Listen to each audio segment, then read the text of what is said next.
Hello students, Sanskrit tutorial में आपका स्वागत है। मैं डॉक्टर गौरी भटनागर। आज हम अलंकार के विषय में कुछ जानकारी लेंगे। अलंकार का अर्थ है अलंकृत करना या सुशोभित करना। आचार्य विश्वनाथ के अनुसार शब्दार्थयोर स्थिरा ये धर्मः शोभाति शायिन रसादि अनुकुर्वन्तो अलंकारास्ते अंगद आदिवत।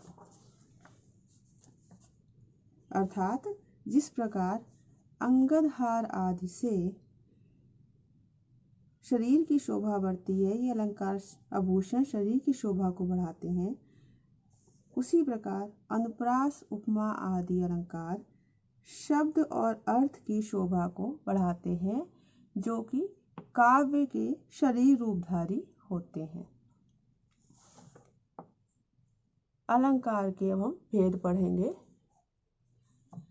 शब्दालंकार और अर्थालंकार, ये दो मुख्य भेद हैं अलंकार के। इसके अलावा एक अन्य भेद भी है, उभयालंकार। शब्दालंकार वह है जो केवल वर्ण या शब्द की शोभा बढ़ाते हैं, उन्हें शब्दालंकार कहते हैं।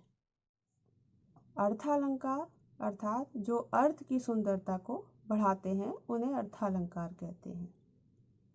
शब्दालंकार में आपके आते हैं यमक और अनुप्रास, और अर्थालंकार में अन्य सभी अलंकार उपमा, उत्प्रेक्षा, रूपक, अतिशयोक्ति, ये सभी आ जाते हैं क्योंकि ये अर्थ की सुंदरता को बढ़ाते हैं।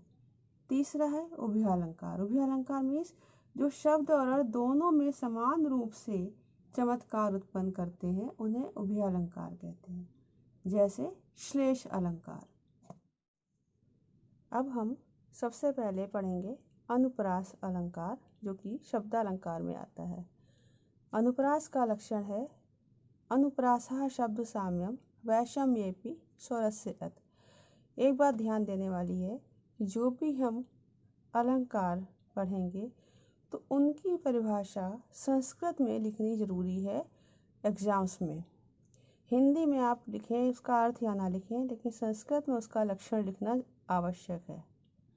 जैसे अनुप्रास का लक्षण है अनुप्रासः शब्द साम्यम वैषम्येपि स्वरस्य अत। अर्थात जहाँ स्वरों के असमान होने पर भी व्यंजनों या शब्दों में समानता होती है, उसे अनुप्रास अलंकार कहते हैं। जैसे सुभग सलिला अवगाहा पाटली संसर्ग सुरभि वनवाता प्रच्छाय सुलभ निद्रा दिवसः परिणाम रमणीयः। अर्थात यहाँ पर सा, ला, वा, भा, अणा और मा, इन शब्दों में इन व्यंजनों की कई बार आवृत्ति हुई है। भले ही इनमें स्वर अलग अलग लगे हों, लेकिन व्यंजनों की कई बार आवृत्ति होने के कारण यहाँ पर अनुप्रास अलंकार होगा। अगला अलंकार है यमक अलंकार। यह भी शब्दालंकार में आता है। सत्यर्थे प्रतिगर्थाया स्वर व्यंजन संघते क्रमेण तैनैवावृत्ति यमकम विनिगद्यते। ये इसका लक्षण है, जिसका अर्थ है कि अर्थयुक्त होने पर भी प्रतिघरता भिन्न अर्थ वाले स्वर और व्यंजन समुदाय की क्रमेण तैनैव क्रम से उनकी आवृत्ति को यमक अलंकार कहते हैं। कहने का अर्थ यह है कि अर्थयुक्त होने पर जो अनेक अर्थ वाले स्वर हैं और व्यंजन हैं, उनकी उसी क्रम से आवृत्ति को हम यमक अलंकार कहते हैं। अर्थात इसमें दो पदों की आवृत्ति जो है वो होती है, और पदों में स्वर और व्यंजन की क्रमशः आवृत्ति होती है। अर्थात पहला शब्द जो है उसमें जिस अनुसार से स्वर और व्यंजन की आवृत्ति है, अगले पद में भी उसी क्रम से आवृत्ति होनी चाहिए। उदाहरण के लिए सरो रसः, इसमें सरो मीन्स भी जल है, रसवादी भी जल है, लेकिन इसमें सा और रा की क्रमशः आवृत्ति नहीं है, इसलिए यहाँ पर यमक अलंकार नहीं होगा। एग्जाम्पल के लिए प्रजा प्रजा स्वा इव तंत्रित्वा निषेवते शांतमना विविक्तम यूथानि संचाय रवि प्रतप्ता शीतम दिवा स्थानमिव द्वीपेंद्रा। अब यहाँ प्रजा पद की आवृत्ति 2 बार हुई है। पहली प्रजा का अर्थ है जनता और दूसरी प्रजा का अर्थ है संतान। इस प्रकार स्वर व्यंजन की क्रमशः आवृत्ति हुई है, अर्थात प्रजा में पा पहले जा बाद में और नेक्स्ट में भी प्रजा ही यूज किया हुआ है। इसमें किसी भी स्वर व्यंजन में के स्थान में अंतर नहीं आया है और इन दोनों शब्दों का, दोनों पदों का अर्थ भी भिन्न भिन्न है, इसलिए यहाँ पर यमक अलंकार। अगला है आपका श्लेष अलंकार। श्लेष अलंकार का लक्षण है श्लिष्ट है पदे अनेकार्था अभिधाने श्लेष इष्यते, अर्थात इसका अर्थ है कि श्लिष्ट पदों से अनेक अर्थों का कथन होने पर श्लेष अलंकार होता है। श्लिष्ट मीन्स जिस पद से कई अर्थ निकलते हों, ऐसे पदों को श्लिष्ट कहते हैं। तो ऐसे पदों से जिनसे अनेक अर्थों का कथन होता है, अनेक अर्थों का बोध होता है, उसमें श्लेष अलंकार होता है। उदाहरण के लिए प्रतिकूलताम उपगते ही विधौ विफलत्वमेति बहुसाधनता अवलंबनाय दिन भर्तुरभूत ना पतिष्यता कर सहस्त्रमपि। अब यहाँ पे विधि शब्द के 2 अर्थ हैं, विधाता और एक चंद्रमा।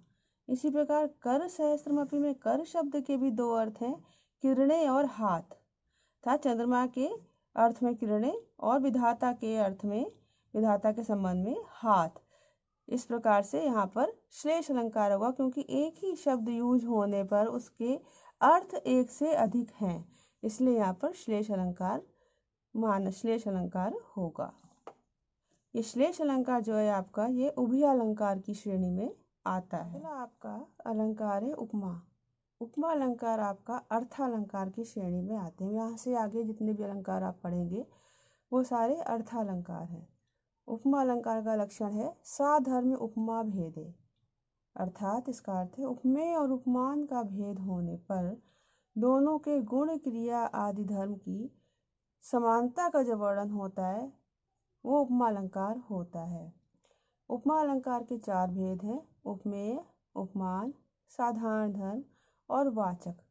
अर्थात उपमेय मीन्स जिसकी उपमा दी जाए, जिसकी समानता बताई जाए, उपमान जिससे समानता बताई जाए, और साधारण धर्म अर्थात दोनों के बीच में साधारण धर्म मीन्स जो उपमा बताने वाला, समानता बताने वाला लक्षण है, विशेषता है, उसे साधारण धर्म कहते हैं।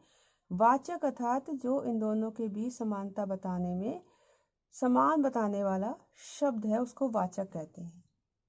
जैसे अधरा किसले रागा कोमल विटपानुकारणी बाहु कुसुम लोभनीयम यौवनम अंगेशु सन्नद्धम। यहाँ पे इसका अर्थ है अधर ओठ किसले के समान लाल हैं, भुजाएं कोमल शाखाओं का अनुकरण करने वाली हैं, फूल के समान आकर्षक यौवन अंगों में, शरीर में व्याप्त है। अब यहाँ पर होठों की तुलना, होठों की उपमा, होठों की समानता किसले अर्थात नए नए निकले हुए पत्तों से की गई है। जिस प्रकार से नए पत्ते लाल रंग के होते हैं, वैसे ही होठ लाल हैं। तो अधर यहाँ पर उपमेय है, किसले उपमान है जिससे समानता बताई गई है, और राग अर्थात लालिमा जो है वो साधारण धर्म है। कोमल विटप अनुकारणो बाहु, भुजाएं उपमेय है, विटप अर्थात शाखाएं उपमान है, कोमलता जो बताई गई है वह साधारण धर्म है, और अनुकरण जो है वो वाचक शब्द है।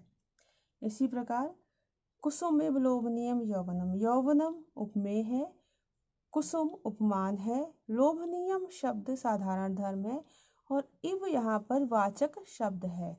इस प्रकार यहाँ पर उपमा अलंकार होगा। आज के वीडियो में इतना ही। साथ बने रहने के लिए धन्यवाद।